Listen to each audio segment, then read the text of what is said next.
29 जून पुण्यतिथी कशी साजरी करावी। सत्पुरुषाची पुण्यतिथी कशी साजरी कराल। या दिवशी जो नेम कराल तो सतत शिकण्यासारखा असतो, म्हणून आजपासून नामाशिवाय बोलायचे नाही असे आधीच ठरवा। नामात राहण्याचा प्रयत्न करा, म्हणजे इथे आल्यासारखे काही केल्याचे श्रेय तरी मिळेल।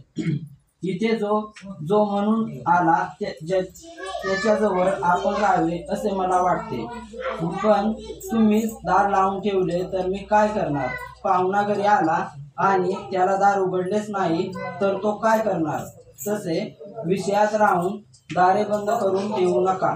नामाचा उच्चार कंठी ठेवा, म्हणजे विषयाचा घाला होणार नाही। आता कधी मातत चालला आहे, त्याचा गाडा चुकवायचा असेल तर नामावर विश्वास ठेवा। कोणीही काहीही सांगितले तरी नाम सोडू नका।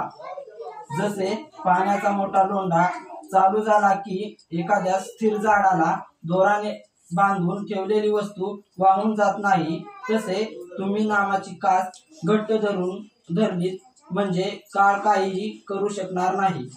समर्थांनी नामाच्या समासात सांगितले आहे तसे नाम हेच रूप असे समजून नाम घेत चला, म्हणजे रूप दिसेल।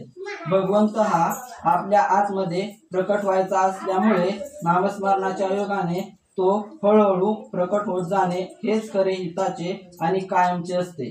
डोक्यावर हात ठेवून चमत्कार होणे, काहीतरी तेज दिसणे, दृष्टांत होणे इत्यादी गोष्टी तात्पुरत्या असतात। एखादा अशक्त हडकुळा मनुष्य लठ्ठ होण्यासाठी अंगाला सूज येऊ दे असे म्हणाला तर ते वेड्यासारखे होईल। याच्या उलट त्याने नीट औषध घेतले तर तो कदाचित लठ्ठ होणार नाही, पण त्याचे शरीर मात्र घट्ट होईल। तसेच परमार्थाच्या अनुभवाचा आहे, आणि हा अनुभव वाढीला लागावा याकरिताच पुण्यतिथी साजरी करावी। नामस्मरण सतत केल्याने आज ना उद्या भगवंताचे प्रेम येईलच येईल। प्रपंचाच्या गर्दीमध्ये भगवंताचे स्मरण ठेवण्यासाठी उत्सव, सण, पुण्यतिथ्या वगैरे असतात। खरोखर प्रापंचिकाला कितीतरी पाश आहेत। पैसा, लौकिक, मुले, मित्र, आप्त वगैरे सर्व पाशेच आहेत। अशा अनेक पाशांमध्येही नाम आवडीने घेणे कठीण आहे। त्यामध्ये टिकणारा मनुष्य चांगला भक्कम असला पाहिजे। नामाच्या मागे भगवंताचे अस्तित्व आहे, म्हणून नामात सत्संगही आहे। मोबदल्याची अपेक्षा न करता मनापासून नाम घ्यायचे आजच्या दिवसापासून ठरवा। महाराजांचे आजचे बोधवचन। संतांचे अस्तित्व त्यांच्या देहात नसून त्यांच्या वचनात आहे। जय जय जीवन स्मरण, जय जय राम श्रीराम।